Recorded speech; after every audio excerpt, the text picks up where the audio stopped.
more normal. Start of day 8. I'm trying to sound more upbeat compared to the one I just did for yesterday, because it should have been downbeat. Today I'm more upbeat. We'll see.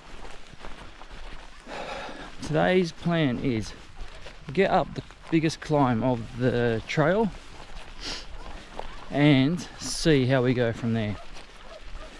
Really, I shortened today.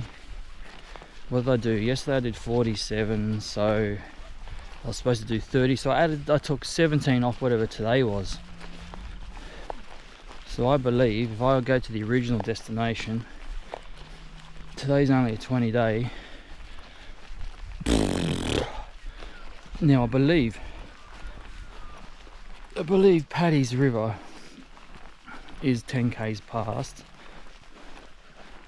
where I was going to stop at Badong Hut. So let's just check ourselves when we get to the top. I mean, 47 in the legs yesterday. We'll definitely know about them going up this climb today. Let's just see how we go. But if I can get to Paddy's, that's the plan. I mean, that'd be great if I can get to Paddy's. Oh, markers. There's one way over there. If we can get to Paddy's, then I believe that's putting me half a day ahead. By doing a half a day ahead, when I start walking through the Menace area, there's like a forced 12k day. I can actually take that out and add that to just one of these, and it automatically puts me a full day ahead of where I would be normally. So that's the game plan, I think. Let's see how we go. Got a lot of climb. I believe we've got 900 of climbing coming up. So it'll be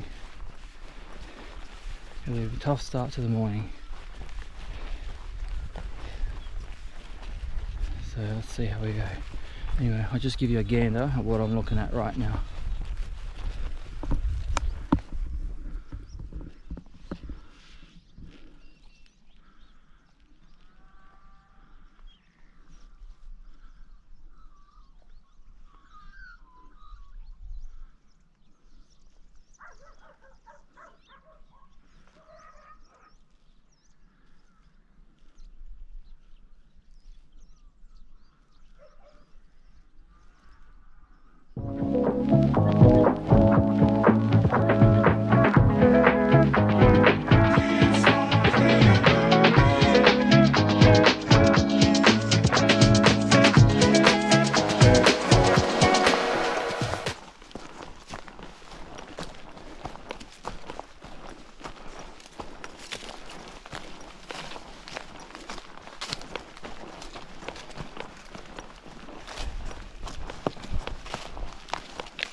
smoky. It's still there.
Somebody has been here. There's still hot coals in the fire.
There's a brumby up there.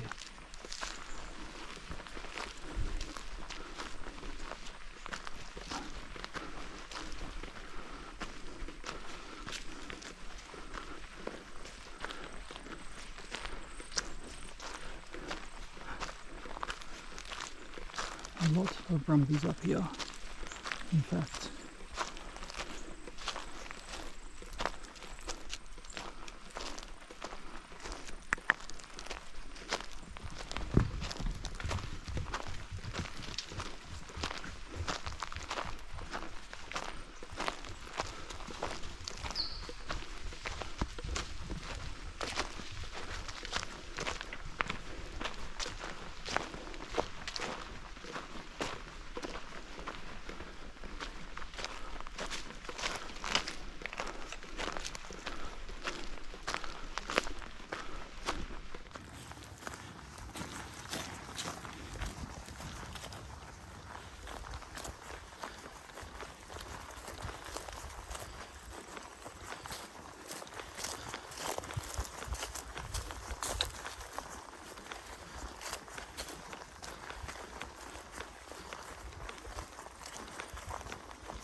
Day 8 on the Hume and Hovell, and it was a 25 and a bit K day, so you know, I think I deserve a 25k after yesterday's effort. So I'm here at Paddy Rivers Dam. It is crazy. You've got horse crazy cowboys over there, you've got young drone music blaring people over there.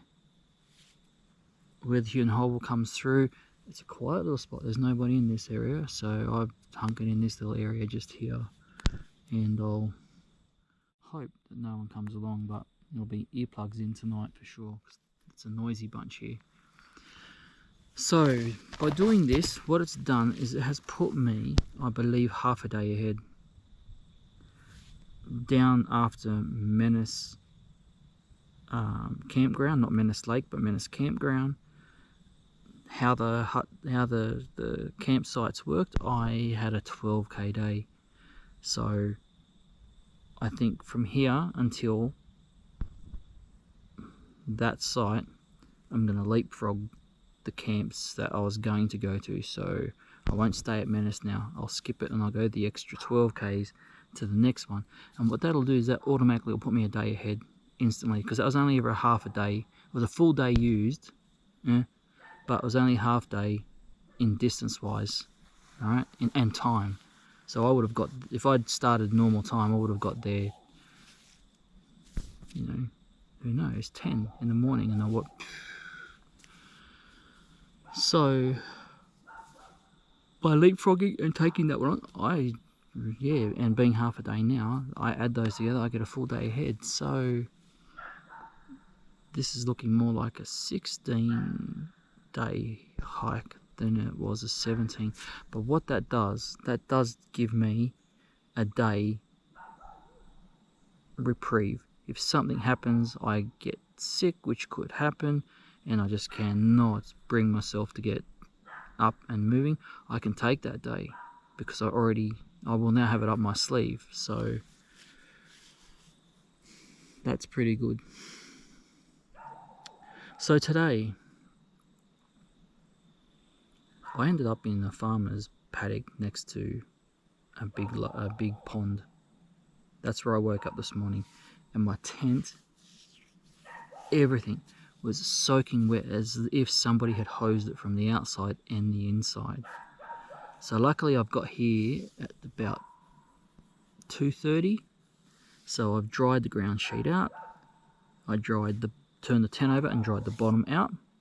As soon as the ground sheet was dry on both sides, I pitched the tent. I've gone inside the tent, I've got my towel, and I've wiped all the inside, including the floor, which actually had pools of water in there. And that's how much wet there was inside. I mopped up that as best I could, but at least there wasn't droplets, and it was thin film, so you know it'll evaporate in the air and move. Looking now, I think it's pretty close. The outside, I can still see beads of water on it, even though it's now been up for half an hour, 45 minutes. Been up for a while now. I have both doors open, so I'm trying to let the air through, and I think I'm just going to leave the doors open and hope the hell that the condensation isn't off the charts. The problem was where I camped, I got there so late. I got there 8:30 at night. It was already wet. It was down low with a pond. Everything was just going to get more wet. There was no getting around it. So that's what happened. So I've been lugging around a tent that weighs twice as much as it normally does, just in water today. So that was helpful. So what we do is we leave the pond and we walk through farmland. All this area has been affected by fires, so I assume the farmer's fences got affected by fires as well.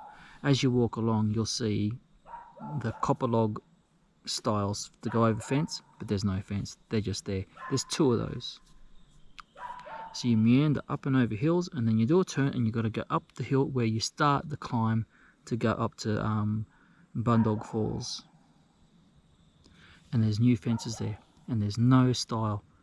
Two fences I had to go over that had no stiles, and I actually had to, one of them I had to backtrack back up the road away from the direction I wanted to go, maybe 300-400 meters, to find a place where I could get my pack over the fence and down the other side, and me be able to climb up. So I had to find a corner post, but I didn't want the post, the angles that go in to the ground to support the post. I didn't want them on my side, I wanted them on the opposite side, because I need to put my pack over because it's heavy. I can't just lower it, I'd have to drop it, and I didn't want to, so I wanted to get over onto the post, which is an angle, and then slide it down until it was in the right spot that I could then lower it to the ground. Then I had to climb up the post using the wires of the fence to get over. Now there's 2 lines of barbed wire at the top, there's 2 lines of barbed wire at the bottom, and I had to skip all that, so I had to get through that. By doing that, I then had to go through a creek, which was fine, I didn't get wet, that was okay, up the other side, and then you get to a new fence where the farmer has left the stile rail there and taken away the copper logs. So then again, I didn't bother taking my pack off. I just left everything on, and I just used the farmer's fence as ladder railings while I held onto the handles, and I climbed up over and down the other side. So there'll be something that Hume and Hovell will need to have a look at. You know, and they're pointing you up the hill, but there's 2 bloody fences in the way, and you can't get going. So after that, you start heading up. Now, it looked to me like it would have been a very old, disused fire trail originally, and then it narrowed down, but it held that grade of a fire trail. So it was a nice, consistent grade, but it was so rough. I mean, it was really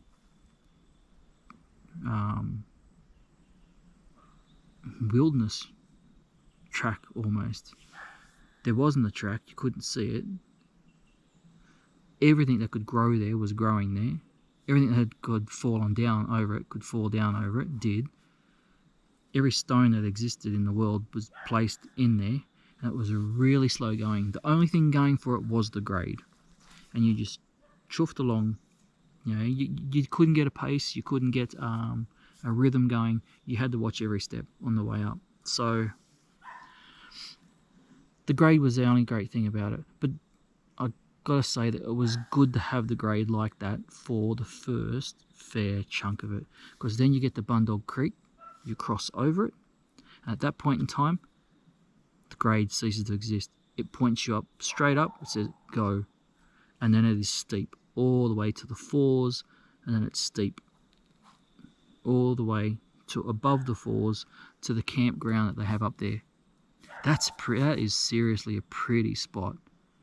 I mean, even if you're not doing this hike, just to drive in there and just camp there or have a picnic there, that's a really nice spot. If you have a picnic there, I mean, you can just walk down to the falls and enjoy a look at the falls, because they're quite decent, quite a big fall. But the little picnic area, campground, it has a pit toilet off to the side, but the fire pits are really nice. They're proper rings with the pole, with the grill and the hot plates that you can spin around to whichever one you're after. It was really well done. It was really nice there. So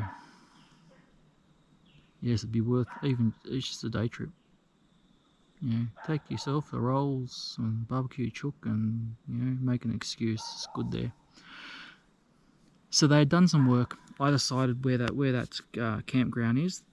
Hume and Hovell obviously have gone in and they've whippersnipped down to at least level with the base of the falls on one direction, and then the other direction maybe about 500 meters, I guess. At which point in time, that's about all you need, because then the track settles down, and then it's okay.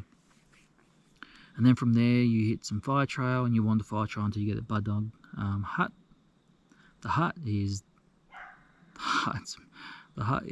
just great.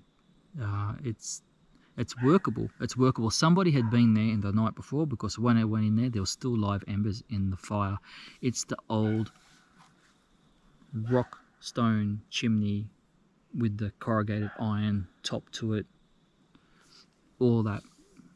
Oh, it's just typical of what you would have thought they would have been sitting in, in the late 1800s.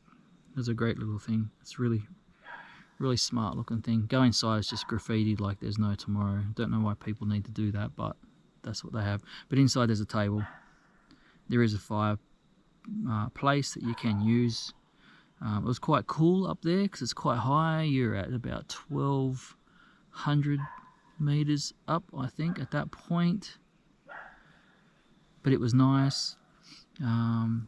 Just to the right of it, as you're walking to the hut, just to the right of it is where the trail goes, and down there is a creek, and obviously there's a weir. They've built a weir, a concrete weir, so the creek comes and then flows over. It's a very small weir. The weir is probably only like my knee high in its size, but it has to have dated back to then. All the steel work and the concrete work is all ancient stuff. After that, from there you go. right? And it's all single trail. It's effectively all single trail to here, Paddy's, and there is so much horse crap on the trail, to the point that sometimes it's a carpet of old horse crap, but there was new horse crap there, and I saw 3 wild ponies on the trail at one point. But it's all the way here to Paddy's, and Paddy's is 10 k's away from Badong Hut, sorry, and it's constant, old and new horse manure on the trail, so they're obviously there a lot. And the trail at a lot of points, the trail is being used by the horses so much. If you didn't know there were horses there, you would think hikers hike that trail every single day. It's so well worn in. But you see the horse hooves along there, and so you notice the horses using it as well.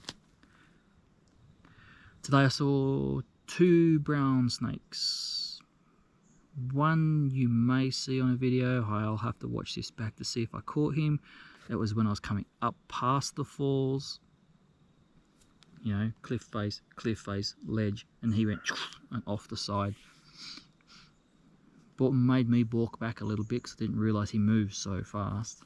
The next one was after the hut, and I'd just gone over the 100th blowdown of the walk so far, and I'd just gone along, and he was just laying on the trail. Now, there'll be video, photos, whatnot of this fella, because he just sat on the trail. He couldn't give a rat's ass. He just watched me, I just watched him. And the mozzies are out. So he didn't have any intentions of moving, so I decided after, I don't know, 3 minutes or so, that I was going to go around him, because he was laying with his tail and his back half on the trail, and his front was around the other side, and he was looking at me the whole time. So I thought I'll go around him, so I'll go into the bush. So I just tested to see, if I move this branch, what do you do? If I move this bit, what do you do? If I step to here, what you do? And at some point I made a step, and he went, okay, that's fine, and he chuffed off into the woods, and off he went. So a lot of snakes I've seen in the last 3 days. 5 snakes in the last 3 days. I'd seen nothing beforehand. It was cold, so I didn't think we would see any. But since then it's been like mid-20s, so they obviously still think it's warm enough to get up and about. So you still got to pay attention, make sure you see them. They're in really good nick though. I mean, their underbellies really show their colour at the moment. Their backs are so glossy. They're really, really smart looking animals at the moment. So after that, it's just single trailer here, and it's really nice cruise, because you get up and you've done basically 1,000 meters of elevation by the time you get to the highest point today, from down the bottom of the Badong climb up. All right, so that's 1,000 meters, and then it's like just rollers and slow descent to get to here. So it's quite good. Blackberries are a bit here and there, but blackberries are a theme of this walk. They're everywhere. But it was good fun. I quite enjoyed the walk in. Very slow morning because it was a real trudge to get up to the top. You can see all the bridges they had to replace after. I assume they were washed out from those huge rains we got after the 2019-2020 fires. We had those giant rains that then didn't soak in the ground, they just went. And I saw a lot of damage yesterday, where whole sections of turns in fire trail were just gone. The pipes, 20 meters down the gorge, just big giant gouges in the ground. And I'd say some of their bridges got taken away because they've actually now chained the bridges they've put in. They've actually chained them to the rock behind. So, but there was There was what, 5 I think they had to they must had to have replaced 5 at least coming up. I don't know how many they had to replace anywhere else, but I think there might have been 10 or 12. No, no more. Nearly 20 of their bridges today. There's a lot of them around. So that's the day.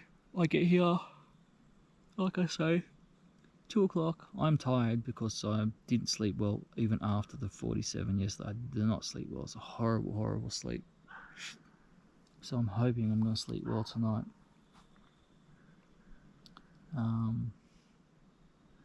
Once it's dry inside, I'm going to get all my stuff in.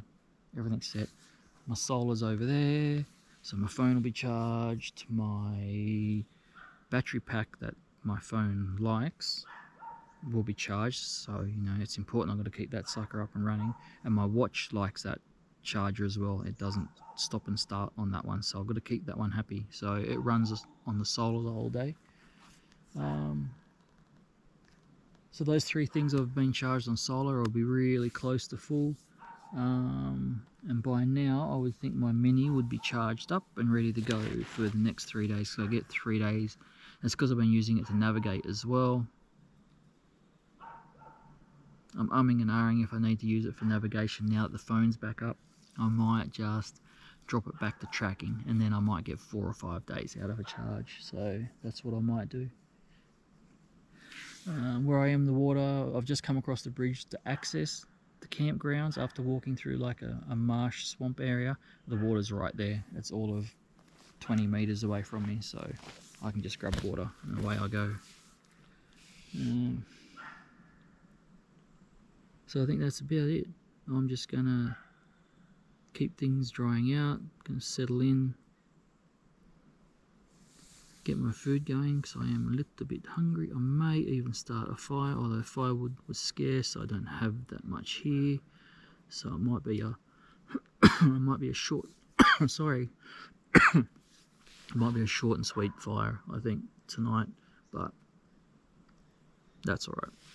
That's right. It allows me to burn off the paper that I get from some of my bits and pieces, like, you know, if you're having a Mars or a Snickers, that's all paper packaging now, so at least allows me to burn that off so I don't have to carry it as garbage. So we'll see. I'll just go around and do my chores now, and then I'll eat. Alright, so I'll catch you tomorrow and see where we go, how we go. Catch you.